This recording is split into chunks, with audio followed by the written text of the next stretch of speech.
Have you ever woken up thinking about someone you haven't seen in years and wondered why they came back exactly that night, out of nowhere, uninvited? It wasn't a coincidence, and somewhere in you, you already know that. Something inside you dragged that face back to the surface without asking permission, without warning, without waiting for you to be ready. During the day, you can avoid certain memories, redirect your attention, keep yourself busy enough to forget. At night, none of that works anymore. And that is exactly where the discomfort lives. Dreams don't obey your conscious will. They obey something older, something rawer, something far more honest than the version of you that walks around during daylight hours performing calm. What if I told you these people don't show up by accident, but because they still represent something you haven't resolved inside yourself? What if the face that visited you last night wasn't about them at all, but about the part of you that froze the moment they left your life? That question alone should unsettle you a little. It's supposed to. Nietzsche never wrote a manual on dream interpretation, and he certainly wasn't a therapist in the modern sense. But he spent his entire life writing about what human beings do with the things they refuse to face directly. He understood, long before modern psychology gave it clinical names, that nothing we bury simply disappears. You've probably noticed that the people who show up in your dreams are rarely the ones most present in your waking life right now. It's the ex-partner you swore you were over. It's the friend who hurt you and never apologized. It's the person you secretly envy and would never admit to. Nietzsche put it with his usual sharpness. What we repress by day rules us by night. These figures come back not because they still matter to the world, but because they still matter to some unfinished part of you. You pushed them inward instead of resolving them. And inward things don't stay quiet forever. This drains your energy in ways you rarely notice or name. You wake up exhausted from what should have been a quiet, restful night, because some part of you spent hours trying to digest what your conscious mind refused to chew during the day. How many times have you blamed your tiredness on food, on bad sleep, on stress at work, when in truth, it was an undeclared inner war being fought while your body lay still? You treated the symptom and ignored the battlefield. That question deserves an honest answer. Even if it's uncomfortable, even if it means admitting you've been avoiding something for far longer than you'd like to say out loud. And that is exactly what we're going to talk about now. But before we go further, we need to understand something essential about how Nietzsche actually saw the human mind. Nietzsche split much of human behavior between what is lived openly, expressed, faced, and what is repressed out of shame, fear, or the pressure of social convention. He didn't treat that repressed material as something that simply vanishes with time or willpower. He treated it as a force that changes shape but never truly disappears. It's like pushing a ball underwater with your hand. It doesn't cease to exist. It just waits, quietly, for the exact moment your grip loosens so it can surface with even more force than before. The people who appear in your dreams are usually exactly that ball. Someone you never forgave, even if you told everyone, including yourself, that you had. Someone you still, quietly, desperately want to impress, even years later.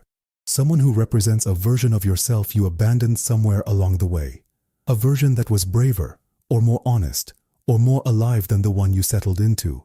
How many times have you dreamed of an old teacher, an ex, an absent parent, in the exact weeks you were making decisions strangely similar to the ones that hurt you back then? That is not coincidence.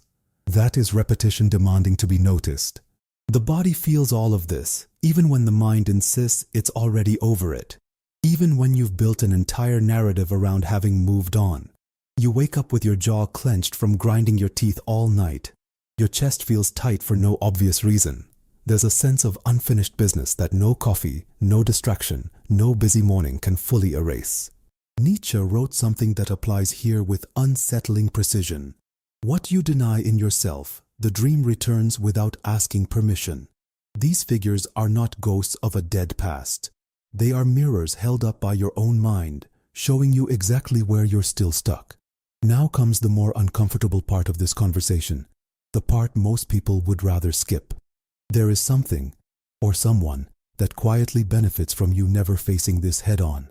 Think about how many times someone took advantage of your silence, your desire to not make things awkward, your upbringing that trained you to avoid conflict at almost any cost.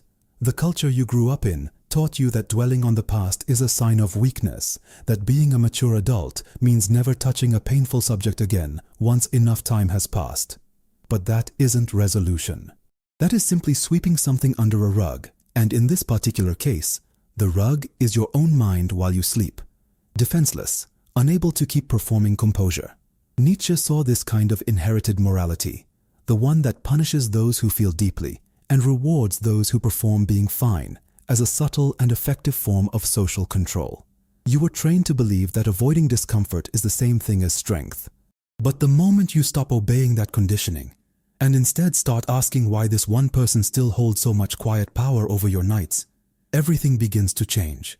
The good news, and there is good news, is that none of this is a curse.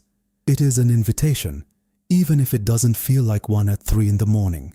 This isn't about silencing the dreams with more distraction, more scrolling, more noise, more alcohol before bed to knock yourself into blackness instead of rest.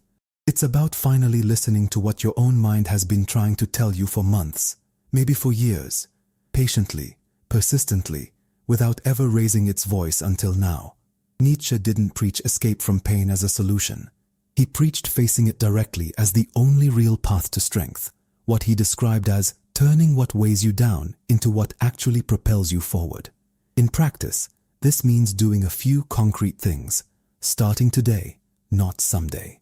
First, write down that person's name and finish the sentence, "What I never told you was," without any filter, without editing yourself for politeness. Second, identify which specific trait of theirs still bothers you and ask honestly whether it bothers you because you recognize it in yourself. Third, stop avoiding thinking about them during your waking hours, because that very avoidance is what keeps pushing them into your nights instead of letting you process them in daylight, where you have more control. Fourth, ask yourself with brutal, uncomfortable honesty, what does this person represent that I still haven't accepted in myself? If you're already in this process of recognizing your own repeating patterns, the ones that keep dressing themselves up as different people and different situations, you'll find real value in staying with this channel, because this is only the first layer of much deeper work still ahead. Nietzsche said something that fits perfectly here. Become who you are. That kind of becoming is only possible once you stop outsourcing what's yours into your dreams, into other people, into old conflicts you never actually closed. Expect resistance along the way. You'll feel a strong urge to stop thinking about all of this, to rationalize it away, to tell yourself, it's nothing, it's just a dream.